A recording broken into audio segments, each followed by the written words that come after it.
Esse samba é de 222, esse samba é de 222, esse samba é de 2. Pessoal, sejam muito bem-vindos. Meu nome é Jeruso Vieira, eu sou professor de Biologia há mais de 15 anos e estamos aqui para trazer informação de qualidade para vocês. E hoje o nosso convidado é um colega de armas, também um querido professor de Biologia, mais do que isso, amigo do coração, deixei desse lado aqui, ó, do lado esquerdo, certo? Que vai estar ajudando a gente a trazer informações de qualidade para você. Grande Juan, seja muito bem-vindo. Meu Obrigado, amigo. Muito Obrigado. bem-vindo. Conta um pouco pra gente, Juan, sua história. Juan por Juan. Como é que é a tua formação? Conta aí pra gente. Meu nome é Juan Tavares, sou professor de Biologia há mais de 15 anos, porque a gente não pode dizer a idade correta, né? O tempo correto, assim, né? Há mais de 15 anos, trabalho com Biologia. Comecei a ensinar, primeiro comecei a Biologia como monitor, né? Eu fui monitor Então de no período da Biologia. escola ainda. Sim, fui na escola, da escola fiz vestibular, passei na UPE, da UPE, quando eu estava no primeiro período da UPE, comecei a ser um monitor de uma isolada que existia aqui. Eita, então Em é Pernambuco. sempre dentro de sala de aula. Isso.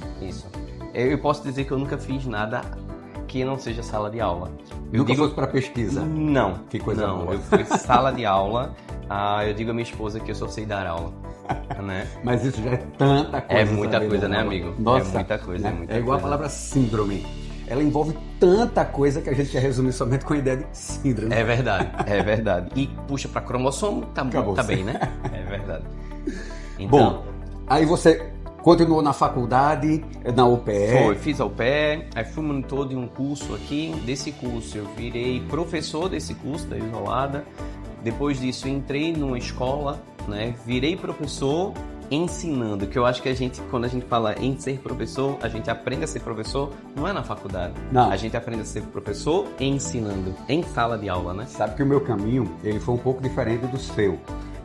Eu entrei na faculdade e eu só comecei a dar aula depois que eu acabei a faculdade. Sim. E eu percebi o quanto eu estava verde. Eu era muito inseguro nesse sentido, eu achava que eu só poderia ir para a sala de aula quando eu acabasse a faculdade, que era para ter um conhecimento completo. Não tem. Você só vai ter quando você começar a trabalhar, quando você conseguir conciliar a teoria com a prática. Porque a teoria por teoria é muito bonitinha. Quando chega na prática, o jogo vira. É bem diferente, né, amigo? É diferente. E aí você passou por várias experiências profissionais nesse período. Algumas te marcaram a mais, a menos. Sim. Alguma deixou saudade. Deixou. Conta pra gente. Quando eu comecei a ensinar, eu entrei num pré-vestibular que era da própria UPE, chamado Pré-VUP. Me lembro. Lembra? Faz muito tempo, né, amigo? E o Pré-VUP, eu acho que lá foi onde eu aprendi a ensinar, sabe? É aqueles alunos que queriam aprender e eu queria aprender dando aula. É muito bom isso aí. Né? É bom demais. É a fome por vontade de comer. Olha, dar aula para quem quer aprender. Nossa, você deita e rola. Isso. E tive muitos professores que me ajudaram, sabe? Muitos professores, por exemplo, Pedro Henrique, Rogério Porto, foram bons professores que estavam ali junto de mim e eu perguntando como é que eu faço num quadro, como é que eu faço na sala de aula, como é que eu chego no aluno, porque a gente não sabe, né, amiga? A gente aprende, né? Então eles me ajudaram muito. E sou professor por conta de Pedro Henrique Cortez foi que me fez ser professor. Ele me deu todo o trâmite para ensinar. O professor Pedro Henrique, infelizmente, não está mais entre nós. Isso. O professor Rogério também foi meu professor. Já deixo aqui o convite. Professor Rogério, se estiver vendo esse vídeo aqui e aceitar vir aqui bater um papo com a gente, vai ser muito educativo, tenho certeza. E deixa eu te contar uma coisa. Conte. Uma vez eu passei por uma seleção, porque a gente que é professor nunca é só professor. A gente Sim. acha que é só professor, mas a gente é multitarefa. O mundo hoje ele é multitarefa. E aí, há alguns anos, eu passei por uma seleção em que a pessoa que estava me entrevistando perguntou o seguinte: você já vendeu alguma coisa? Já trabalhou com vendas? O meu primeiro impulso era dizer que não. Eu nunca trabalhei com vendas, eu acreditava que eu não tinha habilidade nenhuma para vendas na hora, coisa de professor. Deu um estalo assim, eu disse, já. Eu trabalho vendendo um produto, na época era há mais de 10 anos. Eu trabalho vendendo um produto há mais de 10 anos para um cliente que às vezes não quer comprar o meu produto, mas eu acho que eu vendo bem, porque eu nunca tinha sido demitido até então, e até hoje nunca fui demitido, e aparentemente eu tenho uma boa avaliação Sim. dos meus alunos. E aí ele perguntou o que era. Eu digo, olha, eu trabalho vendendo biologia. É uma venda. Todo dia você entra para vender um produto, o grande produto que é biologia, mas é um produto diferente, porque a aula que você deu na semana passada já não vale, o produto hoje é uma aula diferente, e você precisa conquistar o mesmo grupo de clientes toda semana, todo mês, um ano inteiro, 2 anos, 3 anos às vezes, e você tem que dar um jeito dessa pessoa não enjoar de você e você continuar conquistando, né? Isso. Parece aquele filme, como se fosse a primeira vez que você tem que conquistar a mesma mulher várias vezes. Me conta, na tua opinião, como é que está essa venda hoje? Em outras palavras, já quero adiantar uma outra pergunta. Ainda está fácil de encontrar aluno que quer aprender? Como é que está essa venda hoje? Diz aí pra gente. Certo. Essa venda é desafiadora, né, amigo? Porque na nossa época não existia essa amplitude que a gente tem de educação, né? Hoje você tem a internet que o aluno tiver uma dúvida, ele aperta ali e já vai no resumo. A gente tinha que pegar um livro ou então chegar no professor para tirar essa dúvida, né? Mas eu acho... Enciclopédia Barça. Eita, amigo, na minha casa tinha uma. E eu já vou dizer uma outra coisa. Quando ele vem com... Na nossa época, isso deixa muito datado. Deixa muito datado. É verdade, não vou falar mais isso, né, amigo? Mas é verdade. Veja, esse canal daqui, ele também traz essa abordagem, não é? É uma forma do aluno aprender alguma coisa que não é o que a gente trabalha em sala de aula, mas ele traz experiência também. Isso. E aí esse aluno, ele está com essas múltiplas fontes novas e a mesma educação dentro de sala de aula. Conta aí, como é que a gente convive com isso? É desafiador.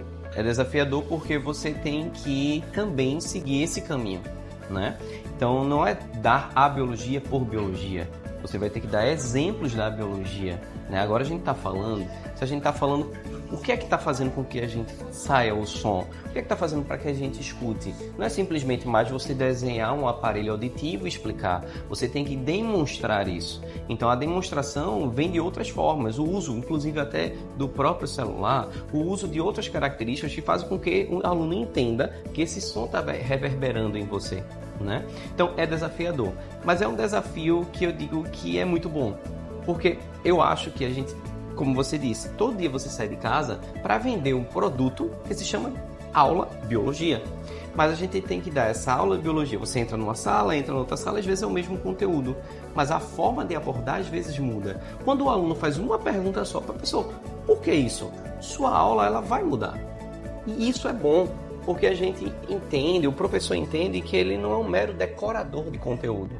Ele vai passar um conteúdo de formas diferentes. Mas tudo reverbera para uma mesma coisa, um conteúdo, né? A gente que ensina, principalmente essa parte de vestibular, a gente trabalha lá para um vestibular da UPE, um vestibular do Enem, né? Esses vestibulares, esses concursos, a gente também tem que entender como é que o concurso cobra isso, né? Então, é desafiador? É, mas eu acho que isso reverbera em você também, que dar aula é você sair do seu mundo e entrar em um outro mundo. Né? Às vezes a gente não está bem, mas quando você entra na sala de aula, aquele aluno está ali, ele quer aprender, seu mundo muda, né? Eu tô vendo que você ficou meio emocionado, né? Uma vez eu escutei um professor comentando, dizendo o seguinte, alguém perguntou para ele, o que é que o senhor vai trabalhar hoje na sala? Ele fez, eu não sei. Aí ela fez assim, como assim o senhor não sabe? Olha, eu tenho uma vaga ideia do que é que eu vou trabalhar na aula. Mas quando eu chego dentro da sala, eu tenho um programa para trabalhar, mas quando eu chego dentro da sala de aula, o aluno ele pode me fazer uma pergunta e eu vou ter que atender aquela dúvida do aluno e essa dúvida dele pode me levar por outro caminho. Isso. Então eu não tenho certeza do que é que a gente vai trabalhar. Eu tenho certeza que eu vou tentar atender a necessidade do meu aluno e vamos tentar cumprir o conteúdo nesse meio tempo, né? Harmonizando tudo isso. Muito bom, muito bom. Isso. E o que é que tu acha hoje? E sem comparar com qualquer outra situação, porque, veja, na hora que você começa a falar tudo isso, eu me emociono porque eu amo o saber. Sim. Na hora que você começa a falar sobre som, sobre luz, sobre tudo isso, isso me encanta, eu quero saber. Mas nem sempre é a realidade do aluno. O que é que você acha que é a maior dificuldade hoje para você chegar nesse aluno, conquistar esse aluno que eventualmente não está tão apaixonado assim pela biologia? Primeiro, o princípio da biologia.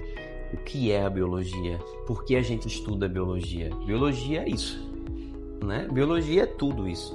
Então você tem que entender, cada aluno, Drummond dizia, é um mundo, né? Então cada pessoa é um mundo. Então você tem que encantar. A gente encanta desde pequenininho. Só que o menino chega, quando entra no ensino médio, principalmente no terceiro ano, que ele tem que só saber esse conteúdo para um vestibular. Não, ele tem que saber esse conteúdo para a vida. Então tem alguns conteúdos que são interessantes para a vida. Você tem que entender a vida. Por exemplo, o café. O que é que o café faz no seu corpo? Né? O café é um estimulador? Sim. Então, se ele é um estimulador, como é que ele age estimulando? Você não precisa saber todos os receptores que o café vai agir. Mas você precisa entender que o café é um estimulante. Então, se ele é um estimulante, e por que é? Né? Então, isso é interessante. Porque quando você vai a uma academia, alguns pré-treinos contêm cafeína ou contêm alguns aminoácidos que são interessantes para seu corpo funcionar. Então, isso é biologia. Então, eu acho que hoje a ideia do aluno, claro, nem todo aluno vai amar biologia, mas ele precisa pelo menos entender a biologia. E entender, né, que a vida dele pode se tornar mais interessante isso, com esse saber, com esse isso, conhecimento. E em falar água, em café, por exemplo, né? Pelo amor de Deus, tome aqui alguma coisa que ele está só conversando com a gente sem molhar a garganta. Gostaria de ressaltar, viu, pessoal? É sem açúcar. Eu desconfio desse pessoal que toma café sem açúcar. Mas na verdade, eu já sou o inverso. É pra ser assim. Eu desconfio das pessoas que tomam café com açúcar. Vamos ficar em harmonia. É verdade. Vamos ficar em harmonia. Pois bem, justamente nessa pegada da gente entender que a vida do aluno ele pode ficar mais interessante com o conhecimento. Vamos lá, fazer uma brincadeira aqui contigo agora. Certo. Você virou ministro da Educação. Certo. O que é que você, com esse poder, olharia para a biologia e dissesse assim, cara, isso aqui é muito importante. Isso aqui vai contribuir positivamente com a vida do aluno, que vai ser um cidadão, que vai estar formando o meu país. Então eu vou destinar mais tempo a isso aqui. Eu quero que isso aqui seja abordado dessa forma. Conta pra gente, o que é que você faria? Tem alguns conteúdos que são... Quer dizer, todo conteúdo de biologia é muito importante, mas tem uns que para a vida. Por exemplo, a bioquímica. Não ele entender que a água, a estrutura da água, não. Mas ele entender para que serve a água no funcionamento do seu corpo. Né? Por exemplo, um carboidrato. É muito comum hoje, né? Tudo é carboidrato, lipídio. Ah, tu vais comer que proteína? A gente dizia, que carne? Né? Que proteína? Que fonte proteica é essa? Essa é uma dúvida também que eu tenho, porque eu sempre chamei qualquer proteína de carne. Sempre. Sim. Aí o pessoal faz, não, é frango, é peixe, é carne verde, é carne vermelha. Sim. E eu branca, sempre, né? Branca. E eu sempre chamei de carne. Uma porque a gente vai trazer e dizer assim, é músculo. Sim. É músculo, é proteína. Então... E meu conhecimento de cozinha ele é muito limitado, então eu digo, eu quero carne, e aí eventualmente pode passar um monte de coisa no meu prato. E é tudo proteína. É tudo proteína, é verdade. Então, a bioquímica é muito importante, por exemplo, o lipídio, a gente saber tipos de colesteróis, mas você saber o que é o colesterol e o funcionamento. A gente faz exame de sangue, rapaz, meu exame de sangue, a taxa de colesterol deu alterada. E o que é que isso vai contribuir ou não contribuir para o teu corpo? O que é que isso vai prejudicar no seu corpo, né? A capacidade de você ler o seu exame. Isso. O seu. Isso. Eu acho que já deve ter acontecido com você. Professor, deu isso aqui. O que é isso? Né? Então, o aluno entender aquilo é muito importante. Não o aluno, a pessoa, o humano entender aquilo é muito importante.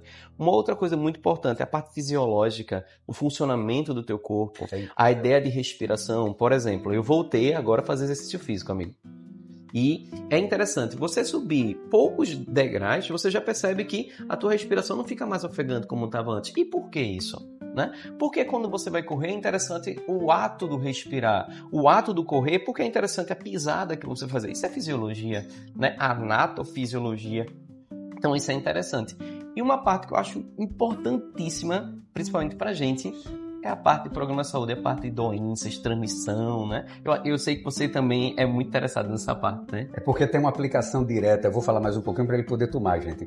Tem uma aplicação direta na vida do indivíduo. Como é que eu posso viver melhor sem ficar doente? Isso. E é uma curiosidade que é do aluno. O aluno ama essa parte de fisiologia, é a parte que mais encanta o aluno, porque é uma parte palpável, é a vida dele, é o corpo dele. E é incrível a quantidade de alunos que chegam até ao ensino médio sem conhecer o básico do próprio corpo. Então, Jeruso, eu estou tomando esse chá delicioso. Para onde é que ele vai? Por onde é que ele passa?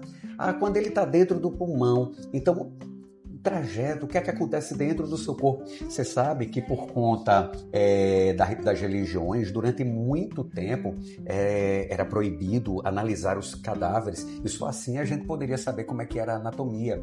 Então, o cadáver ele era sequestrado, roubado, né? Ou o cadáver ele era traficado. Para poder fazer essa análise era crime fazer isso daí. E aí hoje você tem acesso a tudo isso daí, então entender como o nosso corpo funciona, sensacional. O hormônio do crescimento era tirado de cadáver, né? Insulina tirado do pâncreas. Isso. De porcos. Como é que eu vou fazer isso sem saber que é o pâncreas que vai resolver isso daí? Isso. Né? Isso. Muito bom, muito lindo. Gente, tá gostando dessa entrevista? Tá legal? Quer ficar bem? Fica aqui com a gente. Veja, não estou vendendo curso nenhum, mas eu vou pedir só uma coisinha para você. Dá aquele like, ativa o sininho e partilha com seus colegas que querem ficar bem informados. Essa é a parte 1. Se você gostar, continua aqui com a gente na parte 2. Isso.